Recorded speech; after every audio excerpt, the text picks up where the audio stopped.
เจริญพรท่านสาธุชนทั้งหลายรายการธรรมทานจากวัดพุทธปัญญาเมืองโฮโมนา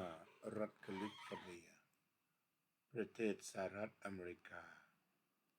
มาพบกับท่านผู้ฟังท่านผู้ชมอีกวาระหนึ่งรายการธรรมทานจากวัดพุทธปัญญา มาพบท่านในวันที่21กุมภาพันธ์พุทธศักราช2568เจริญพรโยมสุนิตวงศ์สุเทพโยมกัลยาว่องทิพย์คงคายินดีต้อนรับสู่รายการธรรมทานจากวัดพุทธปัญญาขอบคุณทั้งสองท่านที่เกาะติดการรับฟังเกือบจะ100%ในทุกวันการมาช่วยกันรับฟังธรรมอย่างนี้เป็นบุญชนิดหนึ่งเรียกว่าธรรมัสสวนามัยบุญสำเร็จด้วยการฟังธรรมการได้ฟังธรรมสะสมบุญทุกวันพระพุทธเจ้าตรัสว่าการสะสมบุญนำความสุขมาให้ขณะเดียวกันการที่มีรายการธรรมะและก็มีผู้มาฟังธรรมะทำให้การฟังธรรมเกิดความสมบูรณ์พระองค์ประกอบการฟังธรรมนั้นถ้าไม่มีผู้แสดงมีผู้ปรารถนาจะฟังก็เกิดไม่ได้ถ้ามีผู้แสดงแต่ไม่มีใครฟังก็เกิดไม่ได้ไม่มีทั้งผู้แสดงไม่มีทั้งผู้ฟังก็เกิดไม่ได้แต่เมื่อไหร่มีผู้แสดงมีผู้ฟังรายการธรรมะก็เกิดขึ้นการฟังธรรมก็เกิดขึ้นเจริญพรโยมติ๋วเจริญพรโยมสมควร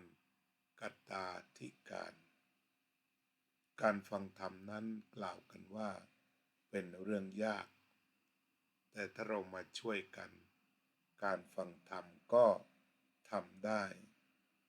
ดังที่พวกเราทั้งหลายได้ทำกันได้มาแล้วและจะทำต่อไปวาระนี้ก็อยู่ในช่วงเทศกาลวันวิสาขบูชา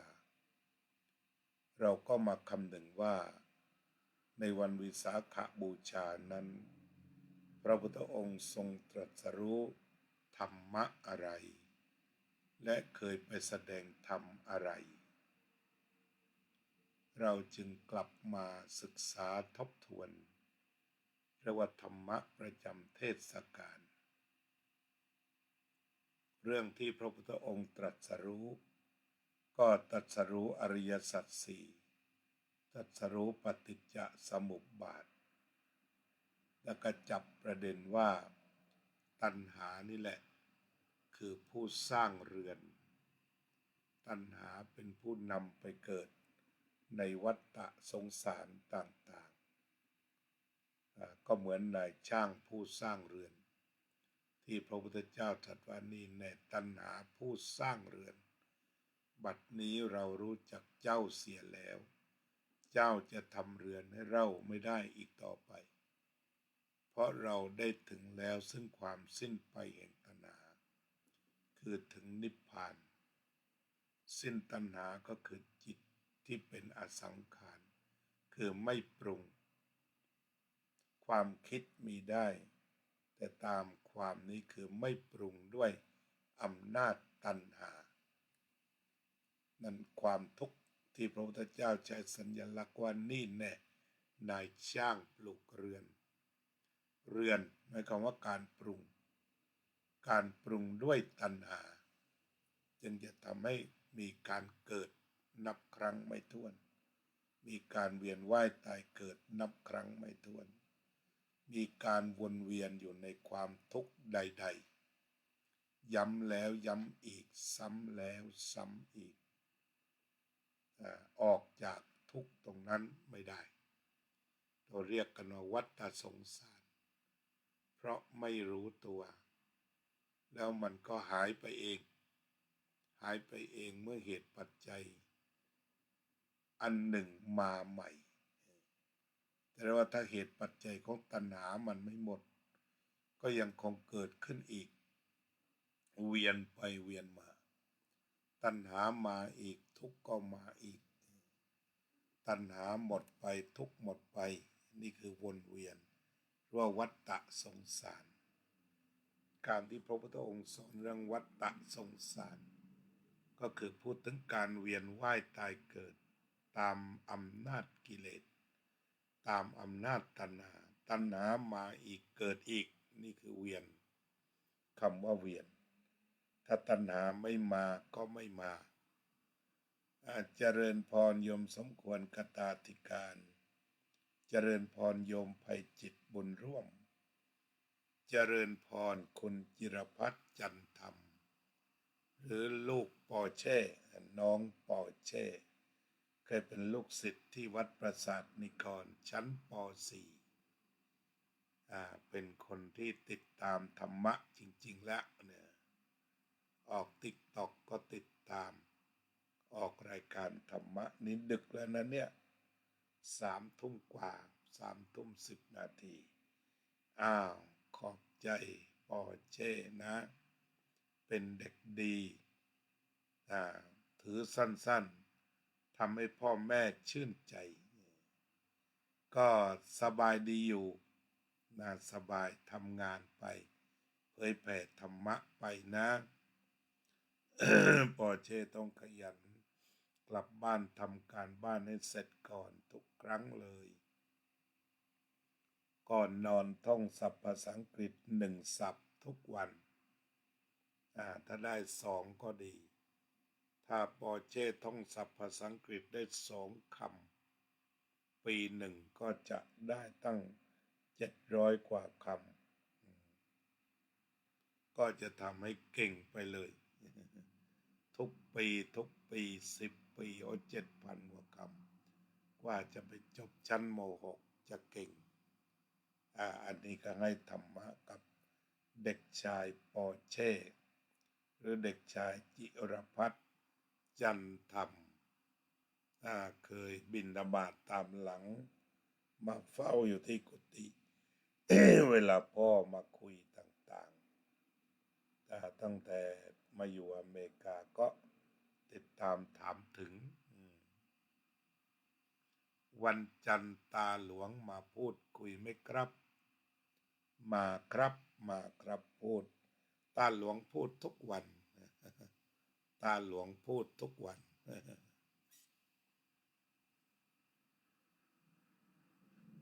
ตาหลวงพูดทางรายการทุกวันมีพี่น้องทางวัดประสาทนิกรจะคุยก็คอมเมนต์เข้ามาก็จะตอบไปทางหน้าปัดโทรศัพท์นี่แหละเทศกาลนี้เราก็เข้าสู่เทศกาลศึกษาการตรัสรู้ของพระพุทธเจ้าพระพุทธเจ้าก็ตรัสรู้เรื่องตัณหานี่แน่ตัณหาผู้สร้างเรือนเรารู้จักเจ้าเสียแล้วเจ้าจะทำเรือนให้เราไม่ได้อีกต่อไปเพราะฉะนั้นการพูดถึงตัวสร้างก็คือต้องสร้างด้วยตัณหามันจึงจะทุกข์ตรงนี้ก็น่าคิดว่าถ้าจิตบริสุทธิ์ไม่ถูกตัณหาไปปรุงก็ไม่ทุกข์หากพิจารณาจิตเป็นขณะเราก็ทราบได้ว่าถ้าไม่ปรุงด้วยอำนาจตัณหาก็คือไม่ทุกข์คือไม่สร้างบ้านแห่งทุกข์ที่วันนี้แน่ตัณหาผู้สร้างเรือนก็คือเป็นตัวสร้างทุกข์นั่นเอง เรามีเวลากันพอสมควร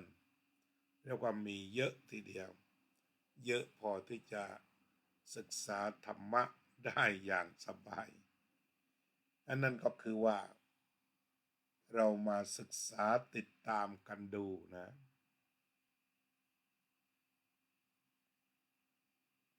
เขาติด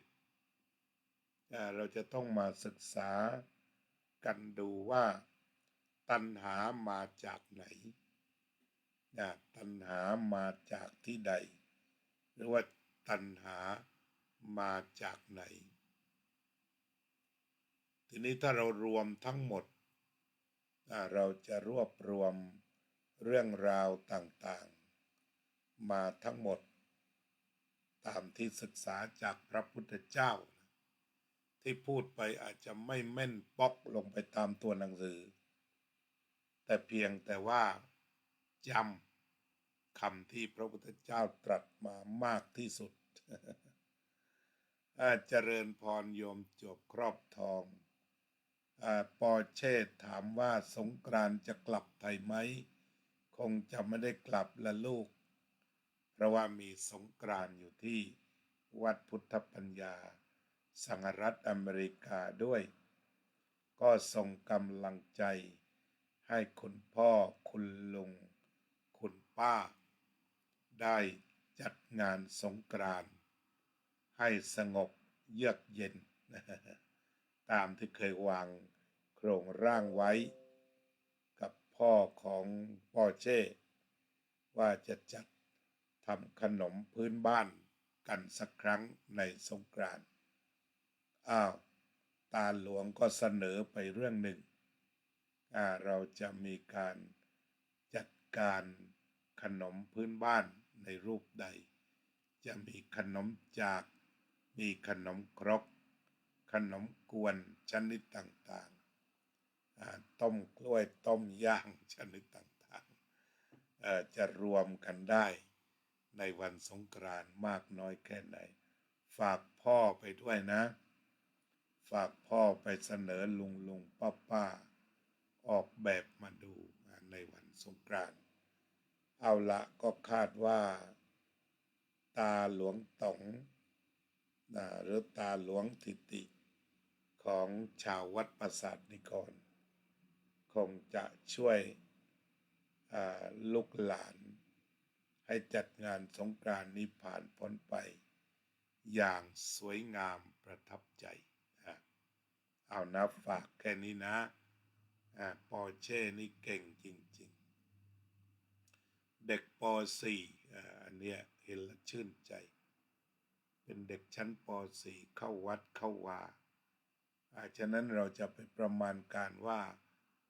เด็กไม่ต้องมาวัดเด็กส่วนเด็กผู้ใหญ่ส่วนผู้ใหญ่นี่จะผิดพลาด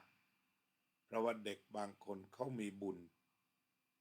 เขาเกิดมาเพื่อบำรุงศาสนาหลายคนที่บว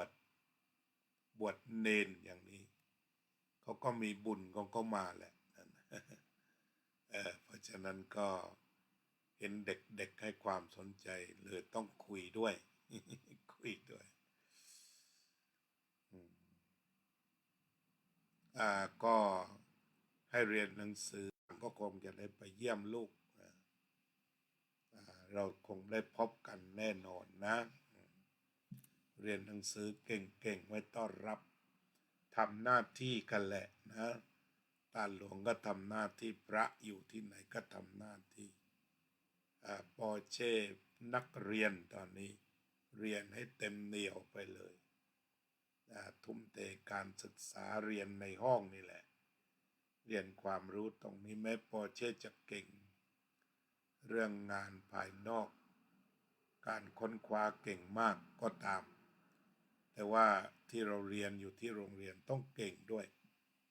เนื้อหาสาระหนังสือเนื้อหาคณิตศาสตร์ประวัติศาสตร์ต่างๆต้องรอบรู้เสียให้สิ้นแล้วก็มารู้ข้างนอก แล้วจะเรียกว่ารู้ทั้งนอกทั้งในศรีสมุทรชมพูกาวินเป็นพระเก่งพระธรรมทูตอยู่วัดไทยลอสแองเจลิสสวัสดีครับ โยมจวบครอบทอง เพื่อนก็คิดถึงกันเหลือเกินทุกวันศุกร์ก็ถามว่าโยมจะมาหรือเปล่าถ้าเมื่อไหร่ว่าง ก็ไปบอกพี่มนัสว่ามารับด้วยนะโทรไปหาเลย บอกพี่มนัสว่ายังไงก็มารับน้องจวบด้วย อ้าวโยมพยาวเจนพนัสเจริญพรเรามาคุยที่มาของตัณหาซะก่อนในสาระที่เราคุยกัน ที่มาของตัณหาถ้าเรียบเรียงตามที่พระพุทธองค์ได้ตรัสแล้วก็พยายามจะเก็บทุกดอกที่เจอ ก็จะพบว่าการเกิดขึ้นของตัณหานั้นมันมาเป็นขบวนการแต่เร็วต้องยอมรับว่ามันเกิดขึ้นไวเกิดขึ้นเร็วแต่มันเป็นกระบวนการเราก็คงจะมาย้ำกันได้อิทธัปปัจจยตาก็คือต้องอาศัยกันและกันเกิดขึ้นอยู่เฉยๆนี่ตัณหาไม่เกิดนะแต่ตัณหามันจะเกิดตอนมันมีที่มาโดยทั่วไปถ้าเป็นขบวนมันก็จะทำขบวนได้ดังนี้ช้าๆนะก็คือตากับรูปมาพบกันตากับรูปมาพบกันเกิดจักขุวิญญาณตารูปจักขุวิญญาณ3อย่างมาประสานเรียกกันว่าผัสสะอันนี้ผัสสะเกิดแล้วนะผัสสะก็คือเห็นนั่นแหละเกิดแล้วเมื่อผัสสะเกิดก็เกิดเวทนามีชอบมีชังแล้วก็ยังไม่ได้ตัดสินใจว่าจะชอบหรือจะชังคือต้องไปดูเหตุซะก่อนว่าสุขเวทนามีเหตุเกิดอย่างไรมีเหตุที่จะดับอย่างไรทุกขเวทนามาจากไหนเกิดอย่างไรดับอย่างไรเมื่อทราบแล้วก็ถ้ามีปัญญาก็จะไม่เกิดอทุกขมสุขเวทนาเพราะอทุกขมสุขเวทนานั้นมันมีอวิชชารองรับคือความไม่รู้เนี่ยมันมารองรับอยู่นี่พอมาเวทนาก็ตัณหาล่ะทีนี้ที่ในเวทนาเนี่ยมันก็มีนันทิก็เป็นเหตุให้เกิดเวทนาอีกเหมือนกันก็เกิดนันทิคือความเพลินในสิ่งที่ชอบก็เป็นกามตัณหาถ้าเพลินในสิ่งที่ไม่ชอบก็เป็นวิภวตัณหาถ้าชอบก็อยู่ในจุดของกามตัณหาภวะตัณหาถ้าว่าไม่ชอบก็เป็นวิภวะตัณหาที่ส่วนที่ชอบก็เพลินในเวทนาเพลินในสุขเวทนาก็จะนำไปสู่กามตัณหาและภวะตัณหาถ้าเพลินในทุกขเวทนาก็จะนำไปสู่วิภวตัณหาทีนี้กามตัณหาภวตัณหาเป็นฝ่ายสุขเวทนาตัณหาทั้ง2ประการอยู่ในกลุ่มสุขเวทนาคือติดสุขทีนี้ติดสุขหรือความเพลินหัวใจมันอยู่ที่เพลินและพึงใจพึงใจมากจนกระทั่งติดใจก็กลายเป็นราคะทีนี้ราคะบวกกับนันทิเป็นตัณหาก็มาเป็นขบวนนันทิเป็นเหตุให้เกิดตัณหาคือเพลินในเวทนานันทิเป็นเหตุให้เกิดเวทนาด้วยก็คือเพลินในรูปเสียงกลิ่นรสโผฏฐัพพะธรรมารมณ์ อันน่าพึงใจแล้วก็เพลินในเวทนาที่ไม่น่าพึงใจตรงนี้ก็เรามีตัวอย่างเช่นว่าใครด่าคนที่ตนเกลียดได้เก่งก็จะเพลินฟังเช่นการฟังคำปราศัยของนักการเมืองปากกล้าแล้วไปด่าคนคนหนึ่งที่ตนเองมีความชังอยู่แล้วเป็นทุนขุดคุยด่าไม่ดีอย่างนั้นโกงอย่างนี้ความไม่ดีสารพัดก็นั่งฟังกันอยู่ได้นั่นก็คือเพลินในส่วนที่ไม่น่าพอใจคือการโกงการกินการคอร์รัปชันไม่น่าพอใจก็ไปเพลินตรงนั้นหรือว่าตอนนี้ก็คือพูดถึงสิ่งที่ไม่น่าพึงใจแต่น่าตามฉันก็ตั้งเรื่องขึ้นมาว่าฆาตกรที่ทำการฆาตกรรมคุณแตงโมนั้นโหดมากแล้วก็ขุดคุยความชั่วช้าสามัญของการฆาตกรรมครั้งนี้คนก็ติดตามถามว่าน่าพอใจไหมความตายมันก็ไม่ใช่เรื่องที่น่าพอใจแต่จะเห็นใครตายเป็นเรื่องที่น่าสลดหดหู่แต่ทำไมล่ะก็อดติดตามไม่ได้นี่ก็คืออาการของเพลินในทุกขเวทนาคือดูแล้วมันสยดสยองไม่ว่าจะตกน้ำตายหรือฆาตกรรมตายอะไรตายก็พามาคุยกันเป็นเดือน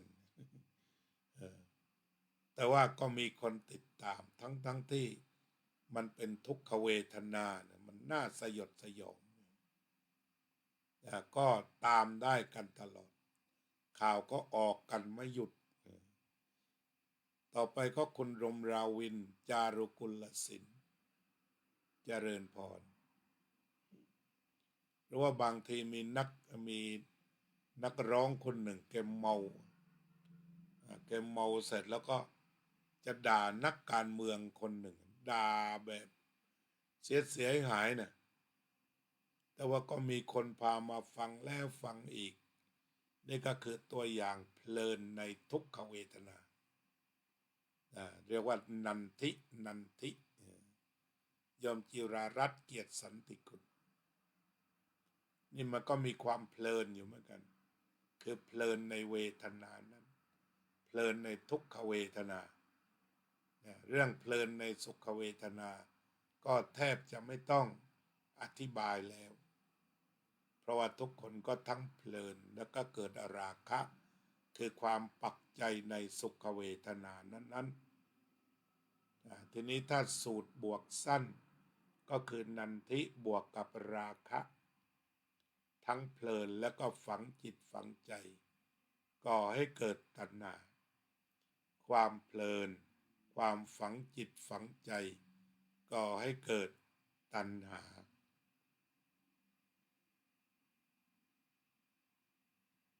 พอตัณหาก็เป็นกามตัณหาหรือว่าเป็นวิภวตัณหาก็ได้ก็อยู่ในเพลินอยู่ตรงนั้นคือเพลินอยู่กับความหน่ายความเกลียดความกลัวความเบื่อ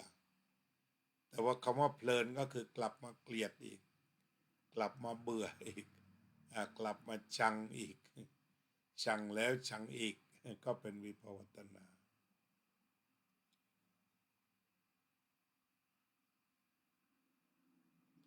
ทีนี้กามตัณหากับภวตัณหากามตัณหากับภวตัณหานั้นก็อยู่ในส่วนของน่าพอใจความพอใจส่วนวิภวตัณหาในความไม่น่าพอใจก็อยู่ในเวทนานี่แหละงั้นก็ตัณหามาจากไหนก็มาจากเวทนาเอากันตรงนี้ก่อนเวทนาคืออะไรพอใจกับไม่พอใจสองอย่างพอใจกับไม่พอใจ แล้วก็บางครั้งก็กลางอยู่อย่างนั้นก็ไม่ได้รู้สึกอะไรเอายกตัวอย่างเช่นมีข่าวบางข่าวที่แสดงออกมาแล้วก็ตื่นเต้นบางคนตื่นเต้นบางคนก็หมั่นไส้บางคนก็เฉยๆ เมื่อได้ยินเรื่องหนึ่งบอกว่าแม่ตอนนี้ลูกเงาะออกดอกออกผลได้กินตอนเดือนเมษาเจ้าของสวนก็โอ้โหตื่นเต้นดีใจอันนี้สุขเวทนา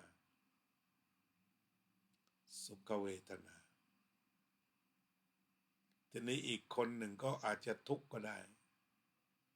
ที่ทำสวนแข่งแต่ของมันไม่ออกคนนี้ก็คงจะขายดีทุกขเวทนาแล้วอีกคนหนึ่งก็บอกเฉยๆออกเดือนไหนก็ไม่ใช่เงาะเรา เพราะไม่ใช่ของเราไม่ใช่ของกูไม่เกี่ยวอะไรกับกู มันก็ไม่มีเวทนาทีนี้ไม่ได้เพลินอะไรด้วยเงาะออกเดือนเมษาก็ออกไปมันออกได้ทุกเดือนนะไม่ได้เกี่ยวอะไรกับกูเพราะฉะนั้นบางทีมันจะมีตัณหาหรือไม่มีตัณหามันขึ้นอยู่กับกูด้วยมันมีเวทนาไม่มีเวทนามันขึ้นอยู่ว่ากูเกี่ยวด้วยหรือเปล่าอันนี้ก็คือเรื่องของตัณหาแหละว่ามาจากไหนกันมองมาจากตัณหาเป็นขบวนการก็มาจากผัสสะแล้วก็เกิดเวทนาก็เกิดตัณหาอันนี้ในปฏิจจสมุปบาทชัดมากพระองค์ตรัสไว้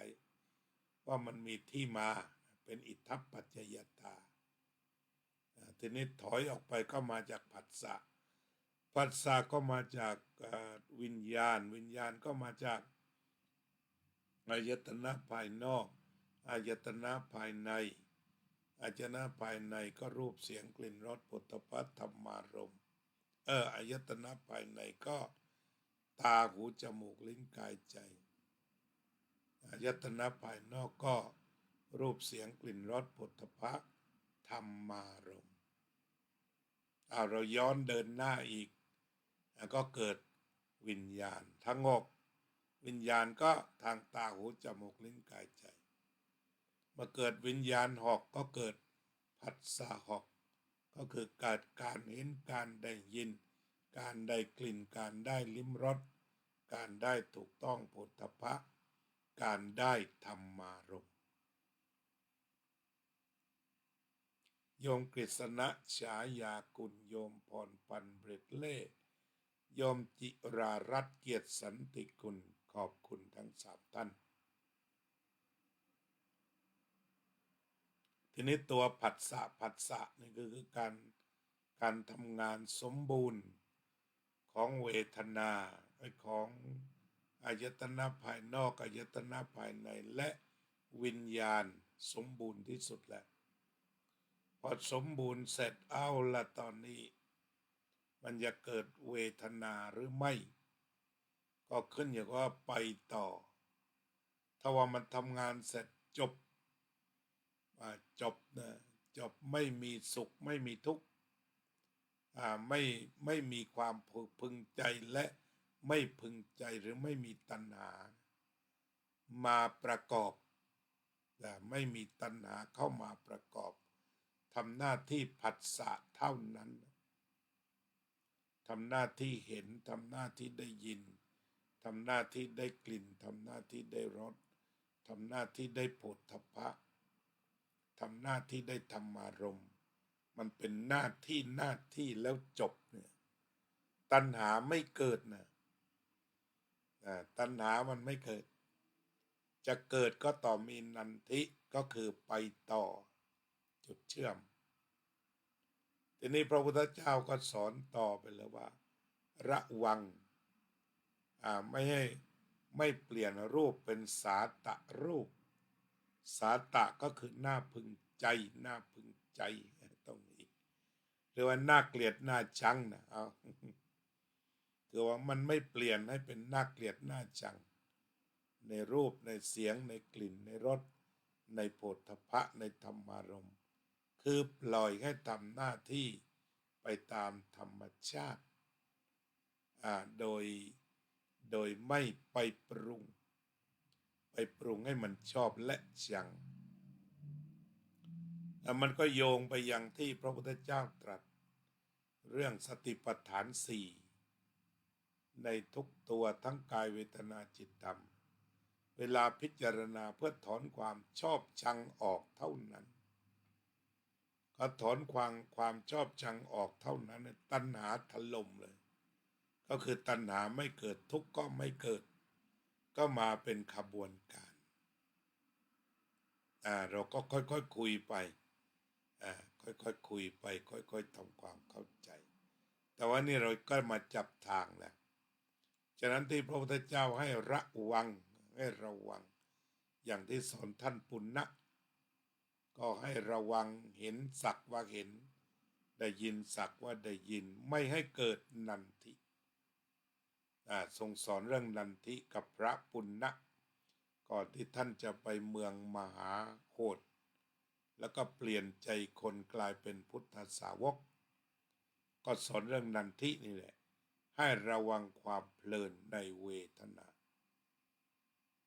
พอระวังความเพลินอย่างเดียวก็สามารถสิ้นตัณหาสิ้นทุกข์ได้เช่นกันอันนี้ก็เชื่อมโยงกันดูว่าตัณหามันเป็นอย่างนี้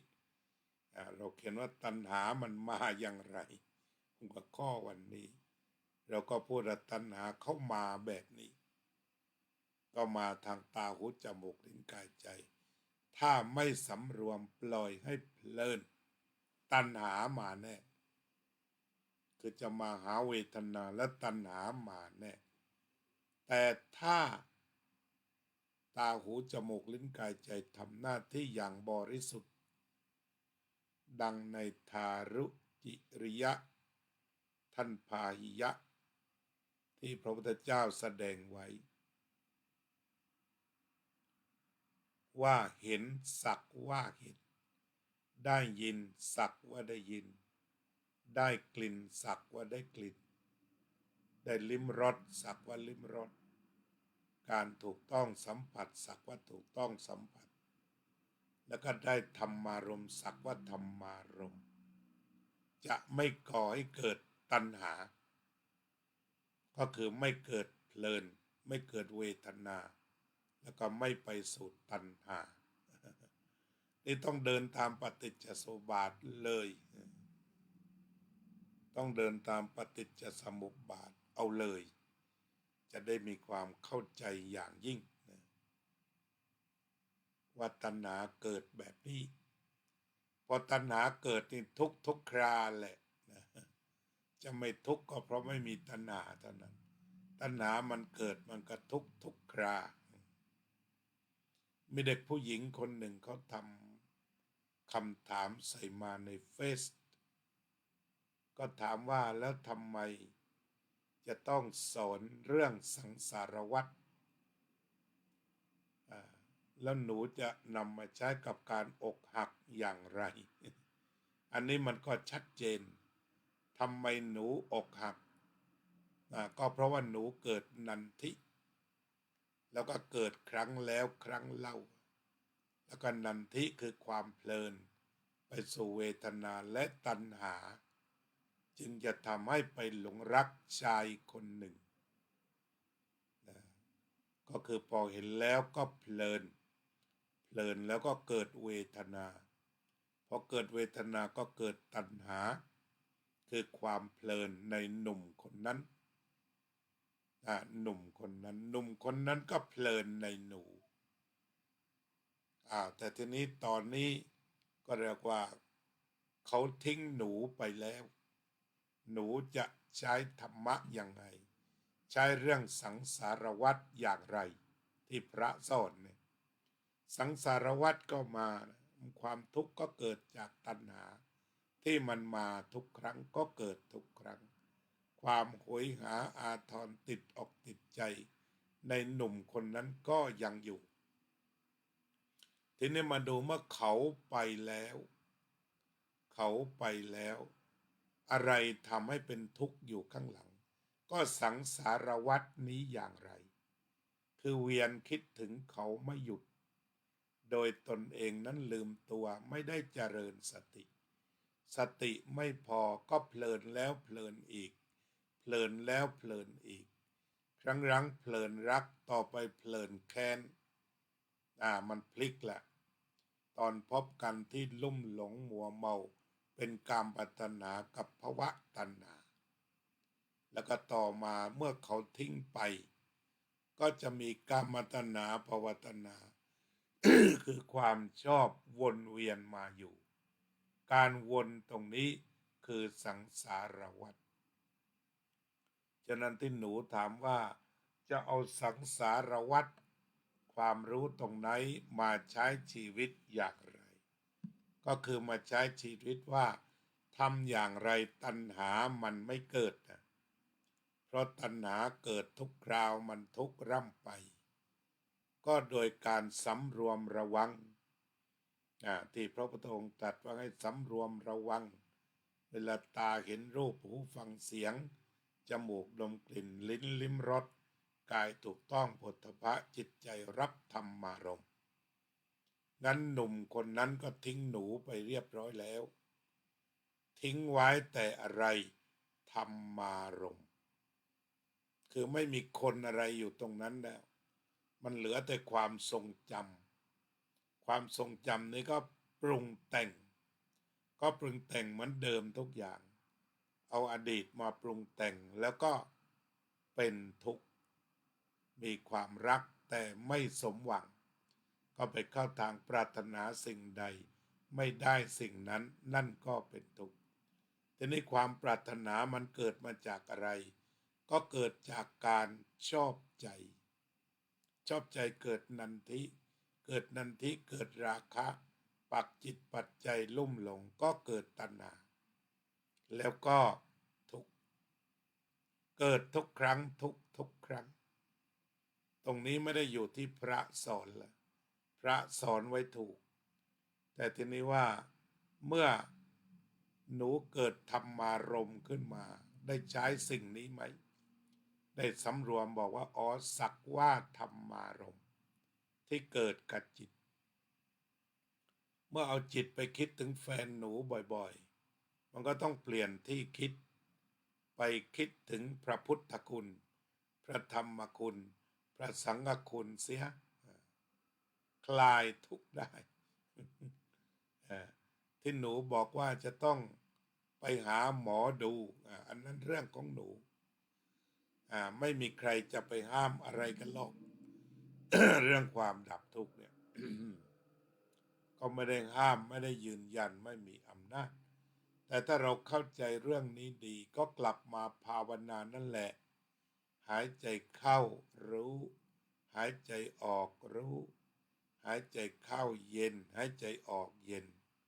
ตัณหาก็ตั้งไม่ได้ก็ทำเรื่อยไปทำจนมันตั้งตัวไม่ติดนั่นแหละตัณหาไม่เกิดทุกข์มันก็ไม่มีนั่นแหละมันก็มีมากมายคนอกหักเนี่ยไม่ใช่มีแต่หนูคนเดียวแล้วก็คนที่อกหักที่เข้าวัดก็มีเยอะเจริญภาวนาจนกระทั่ง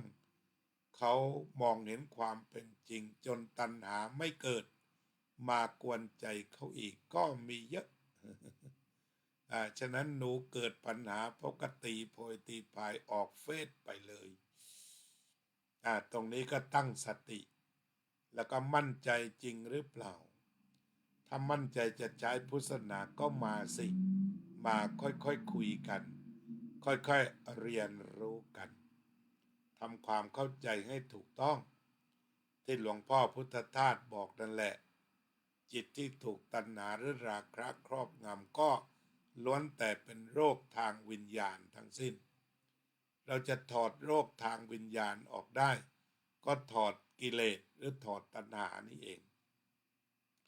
งั้นถ้าดูตามพระไตรปิฎกในโลกนี้ไม่มีใครที่ไม่เป็นโรคทางวิญญาณนอกจากพระอรหันต์แล้วอันนี้ ฉะนั้นก็อาตมาได้ดูเมื่อเช้านี่แหละนะเรียกว่าออกมาทำเป็นคลิปว่าไปสอนเรื่องสังสารวัฏมันไม่ช่วยหนูออกหักได้ นี่โดยตรงเลยแหละสังสารวัฏสังสาระคือว่ามันวนไปวนมานะก็หลายคนออกหักเรามาสัมมนาดูสิมันวนอยู่กี่เดือนไปดูตรงจุดวนคิดถึงเขาแล้วก็ไปทำอื่นหยุดคิดเอาเดี๋ยวมาคิดใหม่อีกแล้วก็หยุดคิดก็มาใหม่อีกไอ้มาใหม่นี่แหละเรียกกันว่าสังสารวัฏล่ะเกิดตายเกิดตายแล้วเกิดที่น่ากลัวนี่คือเกิดทุกข์อะไรนำไปเกิดตัณหาไม่ว่าเกิดชาติไหนๆเราเกิดทุกข์นี่แหละน่ากลัวที่สุดฉะนั้นก็เลยหลายท่านเวลาสอนธรรมะนี่เขาบอกว่าไม่ต้องห่วงชาติหน้ากันแล้วเอาชาตินี้แหละทำยังไงมันจึงจะไม่เกิดทุกข์อันนี้ก็คือเรื่องที่ครูบาอาจารย์ท่านสอนว่าทำยังไงมันจึงจะไม่ทุกข์ทุกข์มาจากไหนก็มาจากตัณหาทำอย่างไรจึงจะไม่มีตัณหามาบีบให้ทุกข์ก็สำรวมระวังที่พระพุทธองค์ตรัสนั่นแหละลองฟังดูเห็นสักว่าเห็นได้ยินสักว่าได้ยินดมกลิ่นสักว่าดมกลิ่นลิ้มรสสักว่าลิ้มรสโผฏฐัพพะสักว่าโผฏฐัพพะธรรมารมณ์สักว่าธรรมารมณ์อันนี้ก็จะนำไปสู่สิ่งที่เรียกว่าป้องกันตัณหาที่ต้นเหตุฉะนั้นหลักคำสอนพระพุทธองค์จะมีอยู่เยอะเลยที่เรียกว่าสำรวมระวังตาหูจมูกลิ้นกายใจก็คือระวังไม่ให้เพลินเนี่ยระวังไม่ให้เพลินคำว่าระวังเพราะเพลินแล้วมันจะหลุดไปก่อตัณหาเป็นเหตุให้เกิดทุกข์ฉะนั้นที่คุณหนูท่านหนึ่งทำคลิปแล้วก็มาบอกว่าคำสอนเรื่องสังสารวัฏเนี่ยจะช่วยอะไรได้ก็ถ้าตัดสังสารวัฏตรงนี้ได้มันก็ไม่ทุกข์แล้วทุกข์อีกสำรวมระวังมันเกิดที่ธรรมารมณ์ก็ไประวังตรงนู้นอย่าปล่อยใจให้เลื่อยเพลินไปดึงกลับมาอยู่กับการทำงานให้อยู่กับปัจจุบันขณะกำลังทำอะไรก็คิดถึงสิ่งนั้นคิดถึงแบบน้อยๆแต่มันเกิดประโยชน์กำลังหุงข้าวก็คิดถึงหุงข้าวทำกับข้าวก็คิดถึงทำกับข้าวขับรถก็คิดถึงทำกับรถขับรถตัณหามันไม่เกิดเพราะมันคิดเรื่องขับรถมันคิดเรื่องทำกับข้าวถ้าว่างก็คิดเรื่องพระพุทธพระธรรมพระสงฆ์ไปมันก็จะเกิดไม่ทันของอื่นมันเกิดหมดตัณหามันก็หายไปเรื่องอกหักมันก็ค่อยผ่อนคลายเบาสบายไปอันนี้เรียกว่าโดยธรรมชาติก็ได้หรือวิชาสมัยใหม่ไม่เอาธรรมะบอกทำงานแล้วจะลืมไป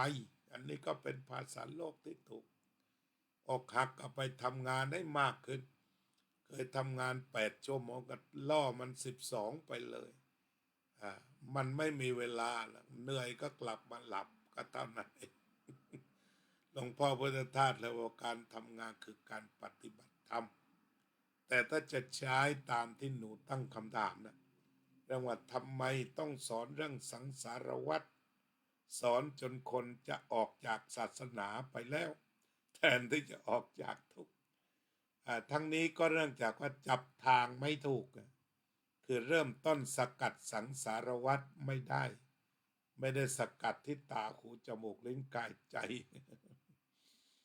หนูเอาใหม่อย่าเพิ่งไปตั้งคำถามและอย่าเพิ่งหนีว่างๆก็ไปหาพระสงฆ์ท่านที่ท่านสอนอยู่แหละองค์ไหนสอนเรื่องสังสารวัฏก็ไปหารูปนั้นแหละถามทุกปัญหาเลยเอาให้ละเอียด อย่าเพิ่งหนี ไม่ใช่บอกว่าโอ้ยสอนเรื่องสังสารวัฏเองแล้วกูปวดหัวถ้าแบบนั้นแล้วก็เห็นยาแล้ววิ่งมันจะหายได้ยังไงตอนนี้ก็ต้องไปขบยาบางชนิดมันจะต้องขบให้เละ อย่างนั้นเอาก็พอที่จะเป็นรูปเป็นร่างที่จะตอบคำถามว่าสังสารวัฏเนี่ยมันเกี่ยวกับอกหักอย่างไรก็เกี่ยวอย่างนี้แหละเพราะมันไปคิดถึงเรื่อยไงเรียกว่าย้ำคิดไม่หยุดแต่ถ้าเมื่อไรเอาจิตไปคิดเรื่องอื่นที่พระพุทธเจ้าตรัสว่าให้เห็นโทษโอ้ยคิดเรื่องนี้มันทุกทีเห็นโทษก็นิสรณะสละออกไปเนกขัมมะก็นำใจไปสู่กับเรื่องเย็นเรื่องพุทธานุสติธรรมานุสติสังขานุสติจาคานุสติอานาปานสติเหล่านี้เรียกว่าไปคิดเรื่องอื่นแทนสังสารวัฏก็ขาดสะบั้นสำหรับเรื่องนั้นนี่สังสารวัฏตรงนี้ที่นี่เดี๋ยวนี้เจ็บมากกว่าสังสารวัฏที่วนเวียนต่อไปอีกหลายภพหลายชาติมันก็เพิ่มความเจ็บเพราะว่าตอนนี้เราได้ลิ้มรสความเจ็บแล้วว่าสังสารวัฏตรงนี้มันเจ็บแค่ไหน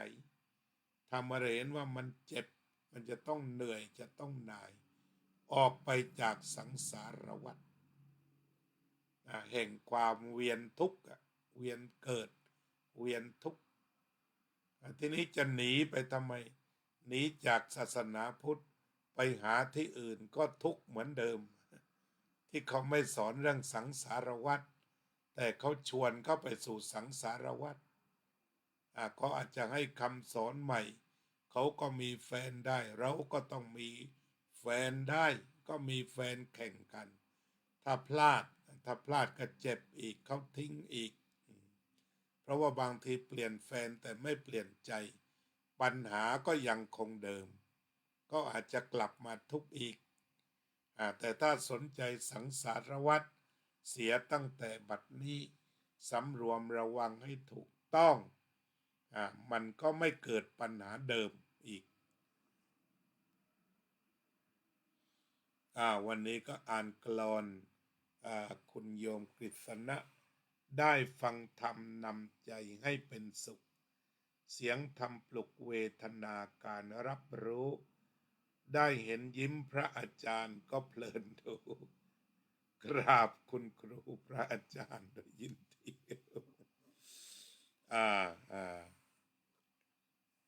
อันนี้ก็เพลินแบบไม่แรงเรียกว่าไม่ถึงขั้นไม่ได้ฟังพระอาจารย์แล้วก็นอนไม่หลับถ้าขนาดนั้นแล้วเพลินแรงนะแต่นี้ก็แบบธรรมดา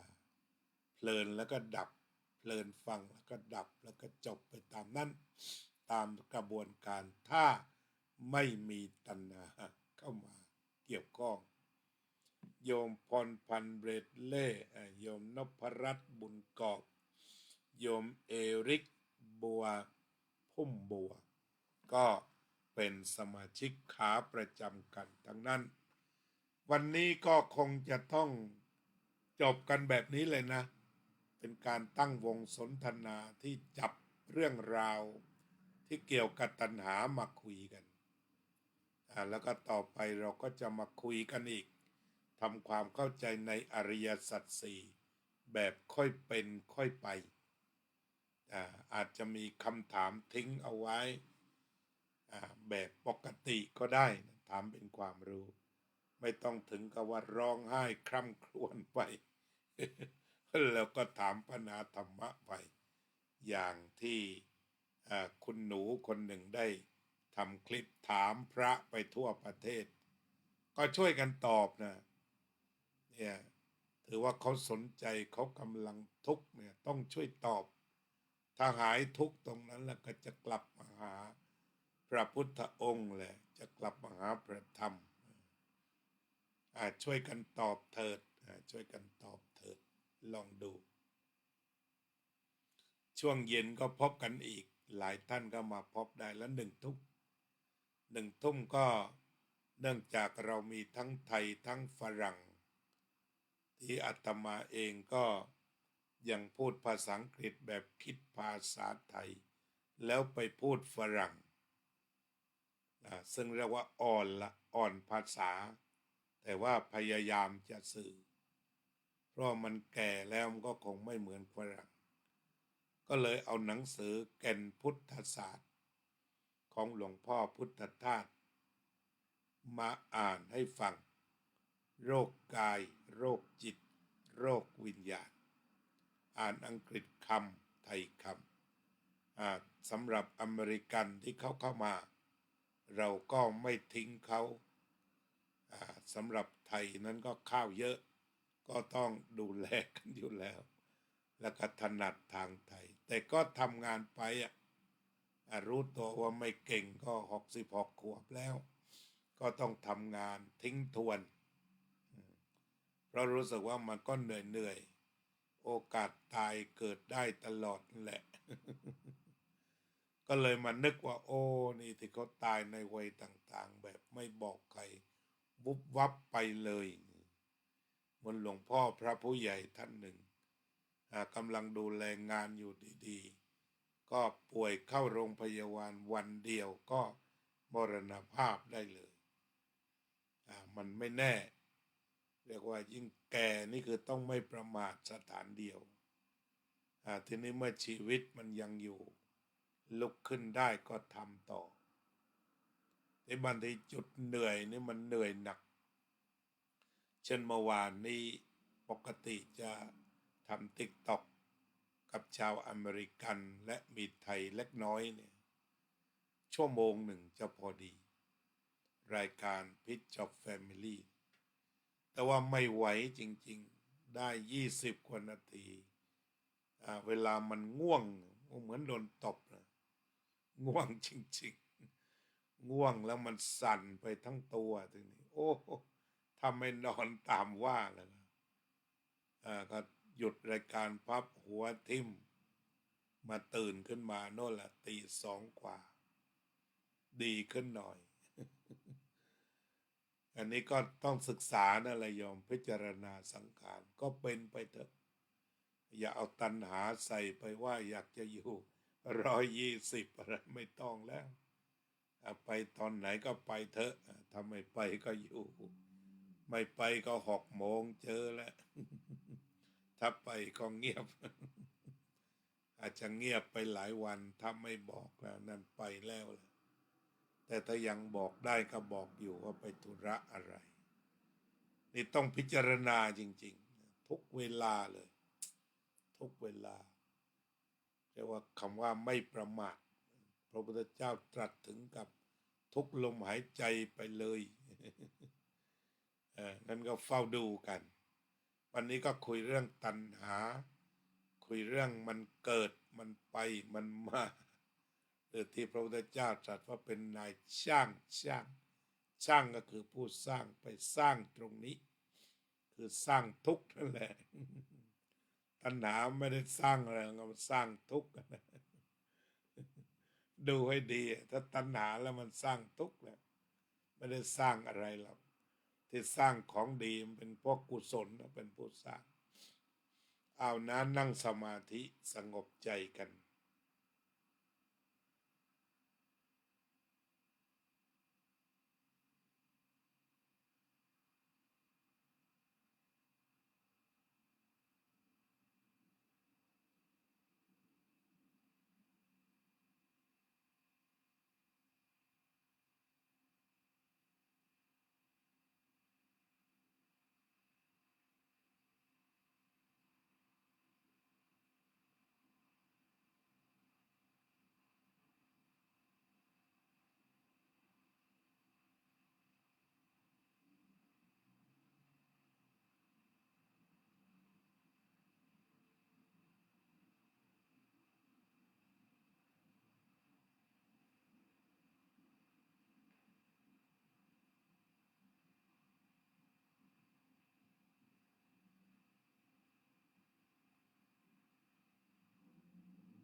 สัพเพ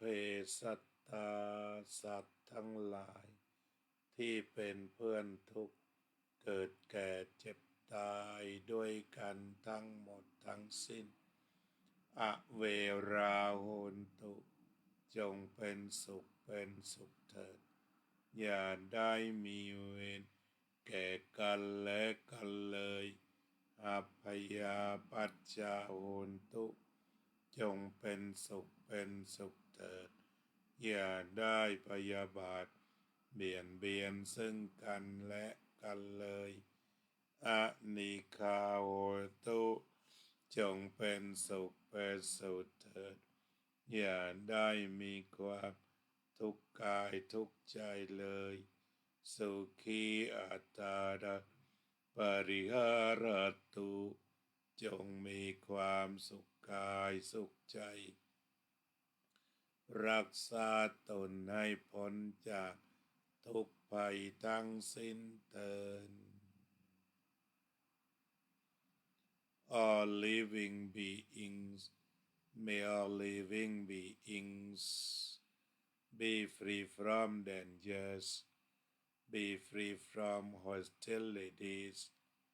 be free from aversion, be free from all kinds of violence,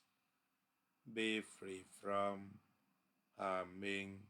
be free from suffering. May all living beings be well, be healthy,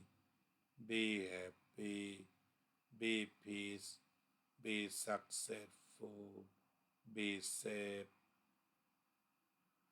อภิวาทนาสีลิสะนิจจังวุธาปจายโนจัตตารโอธรรมาวัฏันติอายุวันโนสุขังภะลัง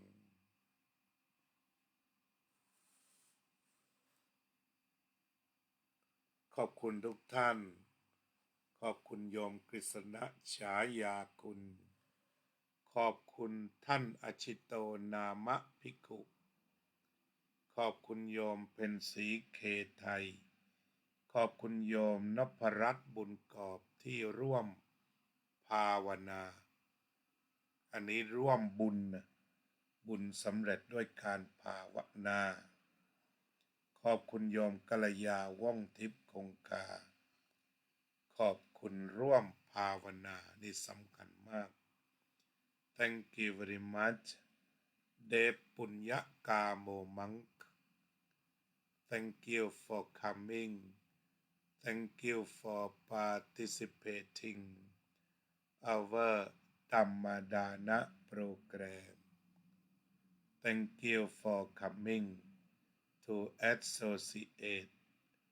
to be good friend, noble friend with us,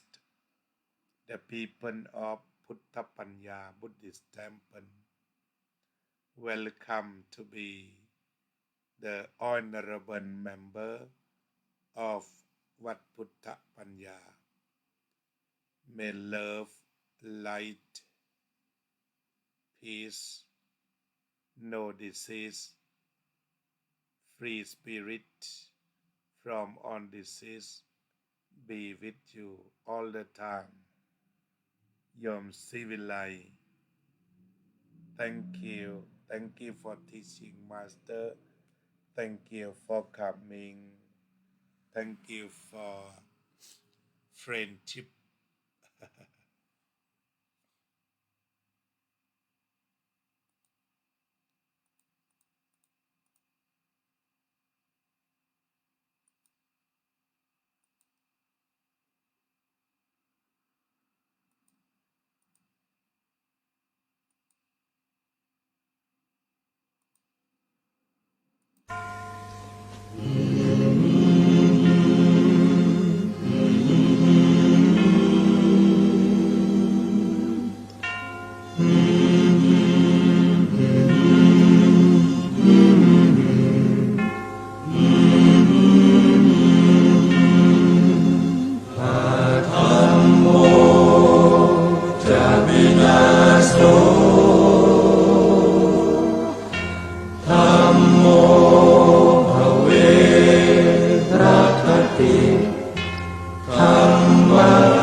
ทรงตรัสรู้เป็นสัพพัญญูตรัสสอนความจริงตรัสสอนความจริงว่าธรรมะย่อมชนะทุกสิ่งเป็นที่พึงพิงแก่ผู้ประพฤติชอบธรรมธัมโมจะวินาโสธัมโมภเวรัคติธัมมัจจาริงอำนาจใดๆก็ตามย่อมถึงความพินาศถ้าขาดธรรมะประจำไม่มีใครอยู่ค้ำฟ้าเราต่างเกิดมาใช้กันจงอยู่ในศีลในธรรมคิดทำแต่กรรมที่ดีธัมโมจะวินาโสธัมโมภเวรัคติธัมมัจจาริธรรมส่องสว่างสู่ทางสุขสีคำจุนโลกนี้นิรันดร์ธัมโมจะวินาโส